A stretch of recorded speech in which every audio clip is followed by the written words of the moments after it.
কি দেখেই একেবারে মুখ দিয়ে লাল জল পড়তে শুরু করে দিল তো? আরে মুখটা মুছে নিন, কারণ আজকে আমরা বানাবো মুরগির লাল ঝোল। মুরগির লাল ঝোল বানানোর জন্য আলু, পেঁয়াজ, টমেটো, লবণ, ধনে জিরে গুঁড়ো, হলুদ গুঁড়ো, লঙ্কার গুঁড়ো, আদা বাটা আর রসুন বাটা, ব্যাস এই কটা যদি আপনার ঘরে থাকে তাহলেই একেবারে রবিবারের দুপুর জমে যাবে। প্রথমেই একটা কড়াই নিয়ে নিন, তাতে সর্ষের তেল, সাদা তেল দুই মিশিয়ে দিন, দিয়ে গরম হয়ে এলেই কেটে রাখা আলুগুলো দিয়ে দিন। আরে বস, আমরা বাঙালিদের আবার আলু ছাড়া মাংসের ঝোল হয় নাকি? এবার আলুর মধ্যে সামান্য লবণ আর হলুদ গুঁড়ো মিশিয়ে ভালো করে ভেজে তুলে নিন। এবার ওই তেলের মধ্যেই আগে থেকে কুচিয়ে রাখা পেঁয়াজগুলো দিয়ে দিন। পেঁয়াজগুলো দিয়ে ভালো করে নেড়ে চেড়ে নিতে হবে। এবার পেঁয়াজগুলো যখন একটু গোল্ডেন ব্রাউন হয়ে ভাজা হয়ে আসবে, তেলটাকে একটা পাশ করে তার মধ্যে কাশ্মীরি লঙ্কার গুঁড়ো দিয়ে দিতে হবে। আরে বানাচ্ছি তো মুরগির লাল ঝোল, মুরগির লাল ঝোল যদি লালই না হলো তাহলে আর মুরগির লাল ঝোল কি করে হলো? কাশ্মীরি লাল লঙ্কার গুঁড়োটা তেলের মধ্যে ডাইরেক্ট দিলে পরে কালারটা যা আসবে না, উফ, আপনি দেখেই জিভে জল চলে আসবে। এরপরে এর মধ্যে কেটে রাখা টমেটোগুলো দিয়ে দিন, একটু নেড়ে চেড়ে তারপরেই ধুয়ে রাখা মাংসগুলোকে এর মধ্যে দিয়ে দিন। আমাদের এই রেসিপির জন্য কিন্তু চিকেনটাকে কোনো রকম ম্যারিনেশনের কোনো দরকার নেই। এবার একটা পেস্ট বানিয়ে নেব, যার জন্য একটা বাটিতে আদা রসুন বাটা আর সব রকমের গুঁড়ো মশলা দিয়ে অল্প একটু জল দিয়ে ভালো করে মিশিয়ে নেব, ব্যাস তাহলেই রেডি হয়ে যাবে আমাদের এই পেস্টটা।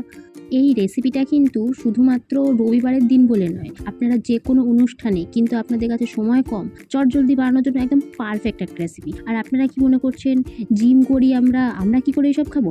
আরে বাবা, সারা সপ্তাহ জিম করার পরে একদিন তো চিট ডে রাখাই যায়, কি বলুন? কথায় কথায় তো ভুলেই গেছি, আমাদের মাংসের মধ্যে কিন্তু এবার আমাদের বানিয়ে রাখা পেস্টটা দিয়ে দিতে হবে, দিয়ে বেশ ভালো করে কষিয়ে রসিয়ে রান্না করে নিতে হবে যতক্ষণ না তেল ছেড়ে দিচ্ছে। দেখছেন তো আমাদের চিকেন দিয়ে ঠিক কী রকমের তেল ছেড়েছে, আর রঙটা দেখেই তো আমার জিভে জল চলে আসছে। আপনাদের যদি এই দেখেও জিভে জল না আসে তাহলে বস আপনি কিন্তু বাঙালি নন। এই রকমভাবে তেল ছেড়ে দিলেই মশলার বাটি ধোয়া জলটা দিয়ে বেশ ভালো করে নাড়তে চাড়তে হবে, দেখবেন নিচে যেন লেগে না ধরে। বেশ ভালো করে নিচ দিয়ে কষিয়ে কষিয়ে রান্না করতে হবে। এই রান্নাটা কিন্তু আপনারা ম্যারিনেশন করছেন না ঠিকই, কিন্তু যদি ভালো করে কষিয়ে আর রসিয়ে না রান্না করা হয় তাহলে কিন্তু এই রান্নার টেস্ট পাওয়া অত সোজা নয়। আপনাদের বাড়িতে যদি কোনো বাচ্চা কাচ্চা থেকে থাকে তাহলে কিন্তু খুব সাবধান, কারণ এই রকম সময় আপনার বাচ্চাটা এসে যদি কষা মাংস না খেতে চেয়েছে তাহলে কিন্তু আপনার বাচ্চা বাঙালি বলে প্রমাণিত হবে না। আমার বাড়িতে দুটো ধারি বাচ্চা আছে, তা সত্ত্বেও ওরা এখনো পর্যন্ত এসে এই কষা মাংস যদি না খায় ওদের তো ভাই ভাত হজম হয় না।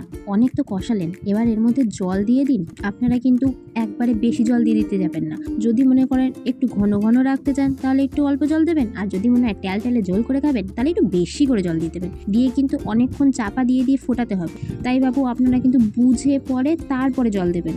ঝোলটা কিছুটা ফুটে আসার পরে আপনারা ভেজে রাখা আলুগুলো দিয়ে দেবেন, তারপরে বেশ একটু নাড়াচাড়া করে ভালো করে ফুটতে দিতে হবে, আর মাঝে মাঝে নিচ দিয়ে ভালো করে নেড়ে দিতে হবে যাতে নিচে আবার লেগে না যায়। তারপরে বেশ ফুটতে ফুটতে আমরা মাঝে মাঝে চাপা দিয়ে রান্না করতে থাকবো।